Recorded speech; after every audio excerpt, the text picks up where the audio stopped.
America में की गई एक रिपोर्ट से पता चला कि किसी भी इंसान की आर्थिक और सामाजिक स्थिति ज्यादातर उसकी शिक्षा पर निर्भर करती है। इसीलिए जिस देश में ज्यादा एजुकेटेड लोग होते हैं उस देश की इकोनॉमी भी काफी स्ट्रांग होती है। इसके साथ साथ उस देश की एजुकेशन सिस्टम भी स्ट्रांग होना चाहिए, तभी वह देश हर तरह से पावरफुल होता है। देखिए, किसी भी चीज को लर्न करना और उससे नॉलेज एक्वायर करने को एजुकेशन कहते हैं। आज इस टॉपिक को डिस्कस करने से पहले हमें ये जानना होगा कि पास्ट में ऐसा क्या हुआ जिसकी वजह से आज हमें इस टॉपिक पर बात करने की जरूरत है। तो इसके लिए हमें जानना होगा पहले भारत का प्राचीन काल में एजुकेशन सिस्टम कैसा था। तो चलिए जानते हैं education system of ancient India. Bharat में प्राचीन काल में गुरुकुल एजुकेशन सिस्टम था। उस समय शिक्षा का जो स्थान था वो गांव और शहरों से दूर वनों में होता था और ऋषि मुनियों द्वारा इनको चलाया जाता था। भारत के नालंदा और तक्षशिला विद्यालय भी इसी तरह के थे। भारत का एजुकेशन सिस्टम उस समय इतना बेहतर था कि विदेशी लोग भी इन विद्यालयों में शिक्षा प्राप्त करने आते थे।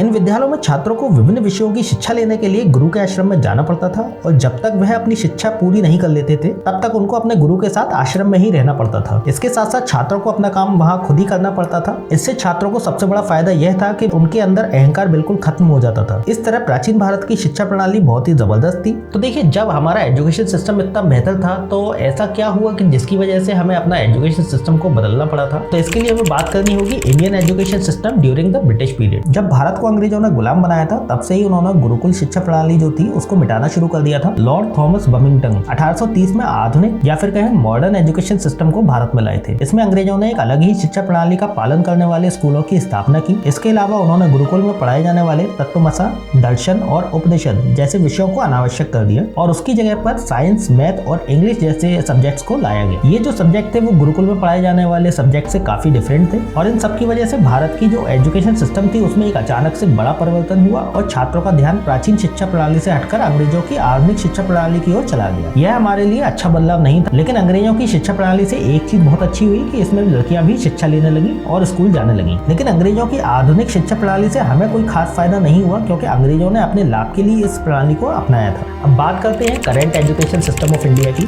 15 अगस्त 1947 को जब भारत आजाद हुआ तब हमारे स्वतंत्रता सेनानी का ध्यान सबसे पहले अंग्रेजों की आधुनिक शिक्षा प्रणाली पर गया क्योंकि अंग्रेजों की आधुनिक शिक्षा प्रणाली हमारे देश के लिए अनुकूल नहीं थी। इसीलिए भारत में एक नई शिक्षा प्रणाली का बनाने का फैसला हुआ जिसमें ऑल इंडिया एजुकेशन कमेटी और बेसिक एजुकेशन कमेटी का कई ऐसी समितियों का गठन किया गया। इन समितियों द्वारा नई शिक्षा प्रणाली में एक विशाल योजना बनाई गई जिसके तहत देश में नए नए स्कूल्स, कॉलेजेस, यूनिवर्सिटी स्थापित किए गए। वर्तमान शिक्षा प्रणाली से भारत में शिक्षा का प्रचार प्रसार बढ़ने लगा और साक्षरता दर, लिटरेसी रेट में भी बढ़ोतरी हुई। इसमें महिलाओं के एजुकेशन पर भी विशेष ध्यान दिया गया था। 2011 की जनगणना के अनुसार देश की कुल लिटरेसी रेट 73% था और महिलाओं की लिटरेसी रेट 64.6% थी। वर्तमान शिक्षा प्रणाली से भारत को बहुत लाभ हुआ जिसे हम नकार नहीं सकते, लेकिन इसके साथ साथ इसमें कुछ कमजोरियां भी थी। बात करते हैं वर्तमान भारतीय शिक्षा प्रणाली के दोषों की। Defects of present Indian education system. दुनिया में हर चीज को समय समय पर बदलने की जरूरत होती है क्योंकि जब तक किसी चीज में बदलाव नहीं होता वह चीज एक समय बाद पुरानी हो जाती है और हमारे आसपास की चीजें हमसे आगे बढ़ जाती है। इसी तरह भारत की एजुकेशन सिस्टम में कोई बड़ा बदलाव काफी समय से देखने को नहीं मिला है जिससे आज के मॉडर्न एरा में हमारी एजुकेशन सिस्टम काफी कमजोर मानी जाती है। इसीलिए अब्दुल कलाम जी ने कहा था कि भारतीय एजुकेशन सिस्टम को पूर्ण रूप से सुधार करने की आवश्यकता है, लेकिन हमने आज तक इसमें कोई बड़ा बदलाव नहीं किया है। जबकि वर्ल्ड की कई डेवलप्ड कंट्रीज अपने स्कूल्स में पढ़ाए जाने वाले कोर्स को हर 2 साल में बदल देते हैं, लेकिन भारत में बदलाव न करने की वजह से हमारा जो कोर्स है वो काफी पुराना हो चुका है। इसका मतलब यह नहीं है कि हमारा इतिहास देश के छात्रों को पता नहीं होना चाहिए, लेकिन कोर्स में कुछ प्रैक्टिकल सब्जेक्ट्स को शामिल करना जरूरी है जो छात्रों के जीवन में काफी उपयोगी हो सकते हैं। इसको आप इस तरीके से समझ सकते हैं, हमारे पास 19वीं सेंचुरी का कोर्स है, 20वीं सेंचुरी का एजुकेशन सिस्टम और 21st सेंचुरी के स्टूडेंट्स। अब इस तरह हमारे कोर्स और स्टूडेंट के बीच में एक बहुत बड़ा अंतर है।